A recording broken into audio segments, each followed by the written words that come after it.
Bonjour et bienvenue, voici notre tour d'horizon économique, géopolitique, énergétique et boursier. Nous sommes le mercredi 10 septembre et pour comprendre comment tourne la planète finance, c'est sur l'inforruptible et nulle part ailleurs. Et la chronique du jour, je vais l'intituler Nomination de Le Cornu, les oppositions tournent chèvre. Alors, nommer le ministre de la Défense au poste de Premier ministre à peine 24 heures après la démission de M. François Bayrou, avouer que tout ça semble cousu de fil blanc et qu'il y a probablement derrière un message. Bon, si on reprend l'épisode politique dans sa chronologie, depuis le 25 septembre dernier, on nous a parlé de risque de chaos en cas de refus de la confiance à M. Bayrou. Résultat des courses, le CAC 40 entre le 25 août et le 10 septembre n'a même pas perdu 1%, je dirais même mieux. Sur la période, il arrive à faire jeu égal avec l'Eurostoxx et le DAX. Évidemment, Wall Street est hors concours, si j'ose dire, avec une nouvelle pluie de records mardi soir.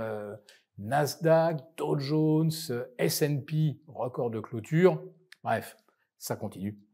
Mais revenons-en à l'épisode politique en France. Donc, nul chaos sur les marchés. Le CAC 40, donc 7008 et peut-être même bientôt un retour sur les 7009 de la fin août. Et des marchés obligataires qui, depuis le 25 août dernier, se sont détendus. Alors l'OAT suit effectivement un mouvement général de détente de taux, mais on remarque que le spread OAT-Bund n'a pas explosé à 100 points comme certains nous le promettaient, et on est actuellement entre 78 et 80. Et la nomination de M. Lecornu semble convenir parfaitement au marché qui, à mon avis, était déjà bien au courant de sa future nomination. Il est probable également que le Rassemblement national l'ait été, puisqu'avant que son nom ne tombe de l'Élysée, le RN avait annoncé qu'il n'appellerait pas à la destitution de M. Macron, ce qui était une façon de dire qu'on lui laissait en fait le champ libre pour poursuivre son mandat, parce que le futur Premier ministre devait être le plus proche de ce que pouvait effectivement souhaiter l'opposition un petit peu plus à droite que M. Retailleau. Et oui, M. Lecornu, c'est celui qui avait organisé des dîners secrets avec Marine Le Pen et Jordan Bardella. Aucun autre membre éminent de la Macronie ne l'a fait. C'est le seul, comme on dit, qui ne crache pas à la figure du RN. Donc, on peut être à peu près certain qu'il ne sera pas censuré par l'extrême droite. Bien sûr, il le sera par la gauche, les écologistes, voire le PS. Mais avec, on va dire, le centre de l'arc républicain et la complaisance de la droite, Monsieur Lecornu va probablement survivre jusqu'à la fin de l'année 2025. Mais, comme je le disais dans le titre, il y a certainement un message dans la nomination de Monsieur Lecornu, ex-ministre de la Défense, très pro-interventionnisme en Ukraine, très anti-russe, très aligné sur les positions de l'OTAN. Autrement dit, M.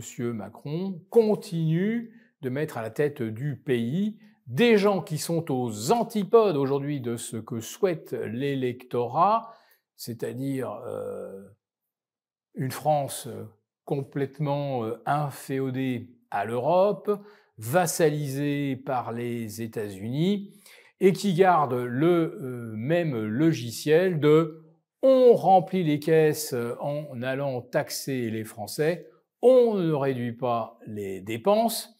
Et là, en ce qui concerne la défense, justement, on peut imaginer que là, ça va être un véritable boulevard et la France va donc à nouveau emprunter pour muscler sa défense avec de l'argent que nous n'avons pas.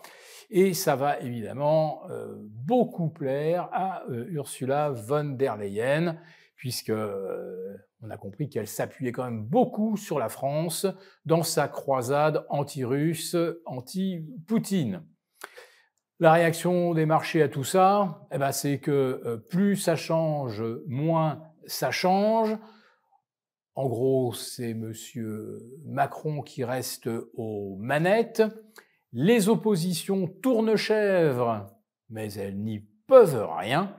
Et la seule opposition qui pourrait quelque chose, on l'a compris, voit plutôt d'un bon œil la nomination de M. Lecornu. Voilà.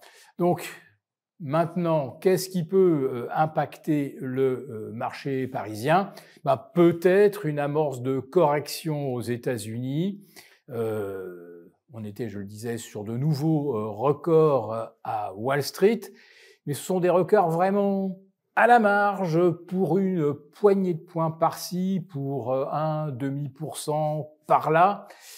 Et les multiples commencent à devenir un petit peu étourdissants.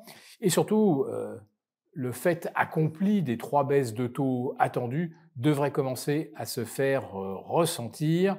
Il va falloir inventer un nouveau narratif pour emmener les indices plus haut.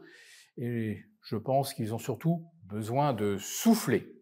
Alors, si les opérateurs commencent à se détourner des actions, il est probable que les transferts de liquidités en faveur des métaux précieux se poursuivent d'ici la rentrée.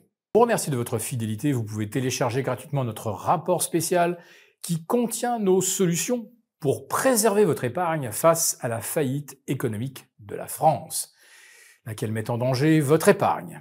Il vous suffit de cliquer sur le lien en description pour l'obtenir gratuitement. Merci et à bientôt. Merci beaucoup d'avoir regardé cette vidéo. N'hésitez pas à réagir dans les commentaires ou à liker et partager cette vidéo si le contenu vous a plu. Et pour ne rater aucune de nos prochaines émissions, vous pouvez vous abonner à notre chaîne et activer les notifications.